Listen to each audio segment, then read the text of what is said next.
Dampak penghematan APBN langsung terasa di sejumlah kementerian. Di Kementerian Keuangan, pos anggaran operasional gedung dipangkas. Sebagian lampu dan AC ruangan dimatikan. Beberapa lift juga tidak difungsikan. Demi target penghematan, anggaran Kementerian Keuangan tahun ini dipangkas 23%. Penghematan operasional gedung juga dilakukan di Kementerian BUMN. Lampu penerangan dari lobi hingga toilet dikurangi. Penggunaan lift pun dibatasi. Mau coba kaca di depan kalau bisa diganti solar panel, ya kan? Supaya mengurangi keterbutuhan itu. Gitu. Sesuai instruksi Presiden, penghematan anggaran tahun ini ditarget mencapai 306 triliun. Sebelumnya dari seluruh kementerian lembaga ada 17 yang lolos. Di antaranya anggaran Kementerian Pertahanan, DPR, Polri, KPK, MK, BIN, dan BPK. Namun usai gaduh, pemerintah akhirnya merombak ulang nominal efisiensi di kementerian lembaga. Hasilnya, Polri terkena pemangkasan 20 triliun dan KPK 201 miliar. Tapi belum ada kabar nominal pemangkasan untuk Kementerian Pertahanan dan DPR. Tim Liputan iNews melaporkan.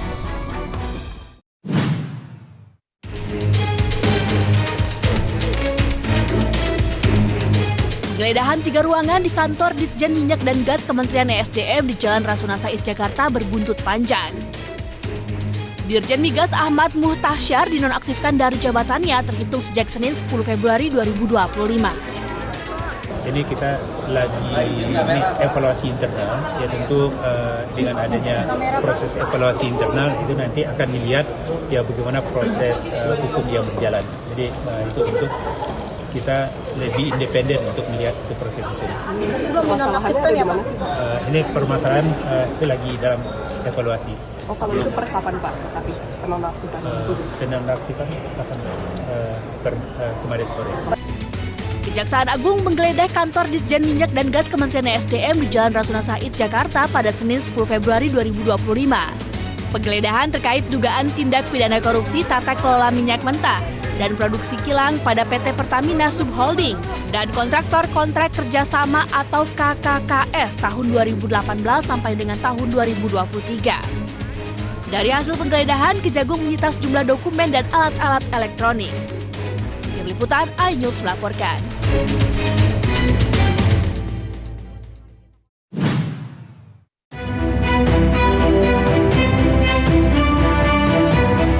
Keamanan saat berwisata di Pulau Dewata belakangan menuai sorotan. Hal ini buntut dari beragam ulah yang dilakukan wisatawan mancanegara. Salah satu kasus WNA di Bali, diantaranya sekelompok wisman asal Rusia yang melakukan perampokan dan penculikan terhadap seorang wisman asal Ukraina. Menyikapi hal tersebut, pihak Kementerian Pariwisata bekerja sama dengan Polda Bali untuk mendorong dan menambah jumlah polisi pariwisata guna menciptakan rasa aman dan nyaman saat berwisata di Bali.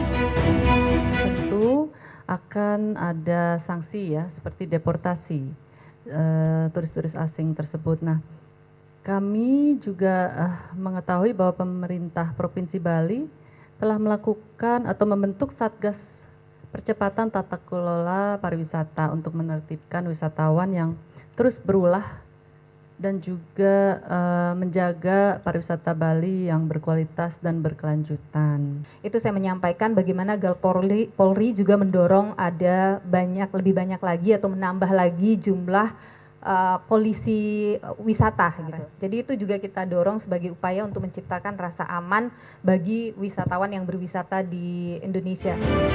Kementerian Pariwisata mengimbau kepada masyarakat yang melihat dan mengetahui aksi tidak terpuji dari para turis asing untuk segera melaporkannya ke pihak berwenang ataupun Pemda setempat agar dapat ditindaklanjuti secepatnya.